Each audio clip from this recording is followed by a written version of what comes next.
Hey guys, welcome to Hughes History, a little bit of world history on tap for you with perhaps the worst catastrophe in human history. You kids want a turning point? How about the Black Death? How about the Great Plague, the bubonic plague, with some historians estimating it's going to wipe out almost 60% of the entire European populations. Total death tallies go upwards of 100 million people. I'm telling you, it's not so great. All right, guys, let's see if we can do a little bit of the giddy up for the learning as we go ahead and get her done right now.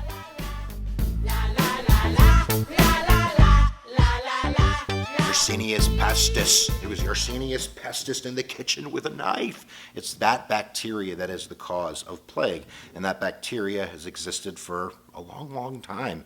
And the actual plague we're going to talk about is going to really be centralized in Mongolia, and it's going to spread outward from there. But basically, this is a bacteria that exists in various rodent populations, some cute, some not so cute, like the black rat, and it attacks fleas, and it blocks up the midgut section of the flea. The flea then tries to eat, it can't, it keeps trying to suck blood. It throws up that bacteria into the rodent it's living on, and then that rodent's going to die, and then the flea has to find somewhere else to go. And if there's no humans around, it's kind of all good. It really doesn't bother anybody.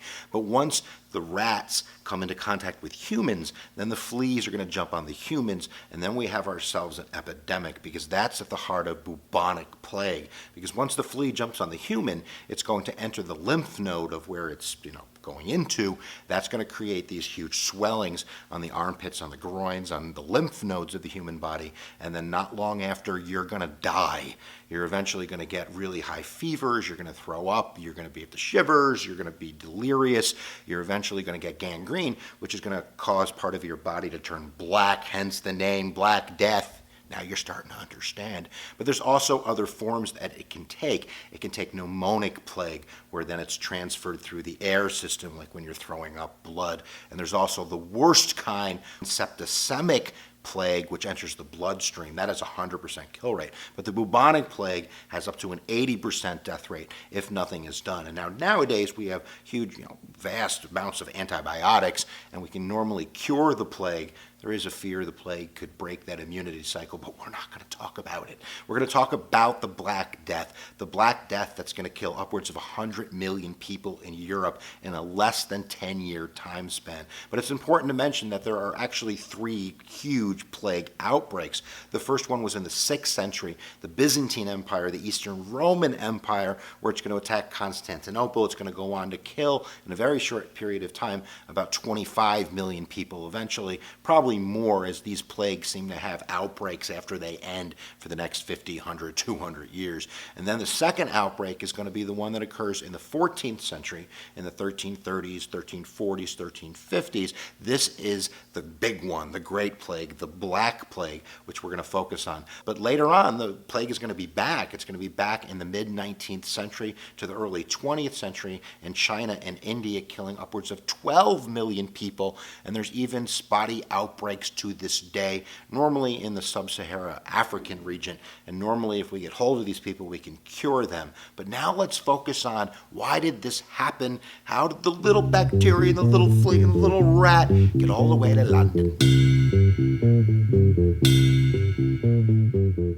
So how did the Black Death start, the Great Plague, the Great Mortality? We do know that there were some type of natural disasters that occurred in the 1330s in the Central Asia, Mongolia area. It could have been an earthquake, but there was drought, there was famine, there was a change in the environment. That probably caused some of those varmints, some of those rodents, some of those rats to go scurrying about. And at the same time period, you have the Silk Road, which is this transport system between China and Europe. And now, it's not as easy as just saying that the rats got on the Silk Road and they were carried into Europe. That's not how it happened, because the Mongols at that time period had turned to Islam and basically shut the Christians off from the Silk Road. And that basically occurred in Crimea. That was the border. And in Crimea, you still had some Italian tradesmen, and they were holed up in a city called Kaffa.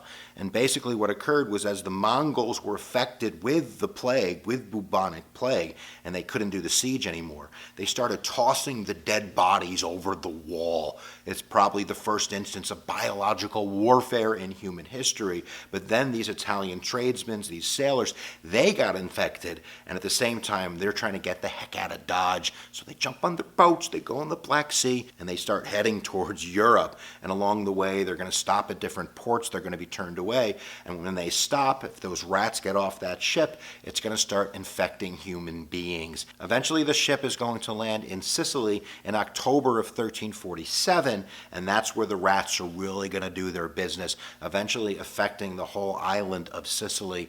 And from there, it's just a transmigrating process. Then the fleas are eventually going to affect more humans. Those humans that are affected are going to start running away from those areas and spreading the fleas with them. And we're going to talk about some of the other contributing factors that are going to make it much, much worse. But by 1348, it's going to reach Great Britain. By 1349 and 1350, it's going to reach the Scandinavian countries. And eventually, it's going to make its way back to the east into Russia by 1351. And it's important to say, it's not just going to affect Europe. It's thought that there's probably 25 or 30 million Chinese that died before the plague even reached Europe. But it's going to be in Europe that we have the best records, and we know that it wreaked the most havoc. And it's not going to affect all communities. Some communities were kind of left alone from the plague, and that's probably because they weren't along different trade routes, they weren't exposed in the same ways, or maybe they had different customs that are going to keep them away from the plague. But you could see from the map that I've been showing you, the plague in a very short period of time, in less than a 10-year period, it's going to do its dirty deed. And it's also important to say that it's going to be cyclical in nature. In the winter, the fleas are going to die, so it's not going to have the same effect across Europe in the winter, but it's going to reoccur during this 8-year period every spring, and then it's going to do its havoc. And in some cities, they lost 20 or 30% of their population. Other cities lost up to 70 or 80% of their population. So my brain's exploding. There's so much to talk about in terms of why was this allowed to happen? What was the current present thought on disease? Why did they think this was happening? How do they react to it? And eventually, what are the effects? We always have to get to the effect. So let's put a couple layers of the maple syrup of learning on top of what we have already found out.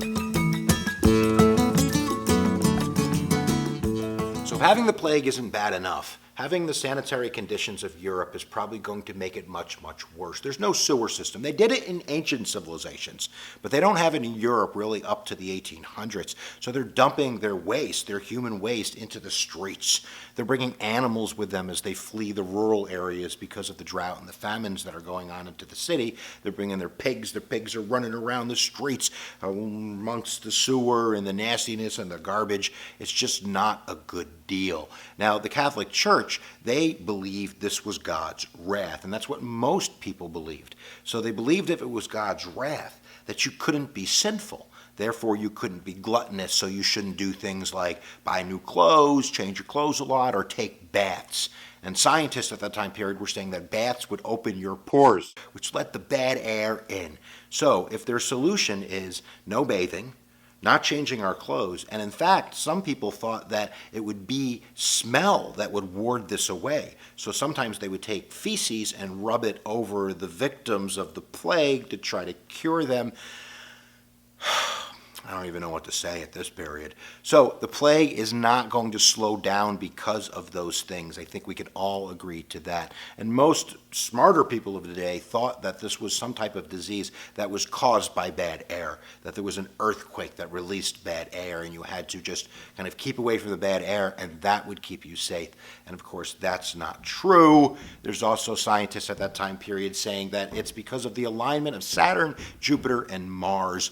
That's why this is occurring. So if their solutions are no bathing, not changing your clothes, and looking up to God and the stars, blaming them, the disease is going to travel pretty easily. And of course, anybody who comes into contact with these people, and if you're losing half the population, where are you going to bury the bodies? Just think of that. So they're big pits, and they're throwing the bodies over the city walls, and they're decaying, and the fleas are hopping around.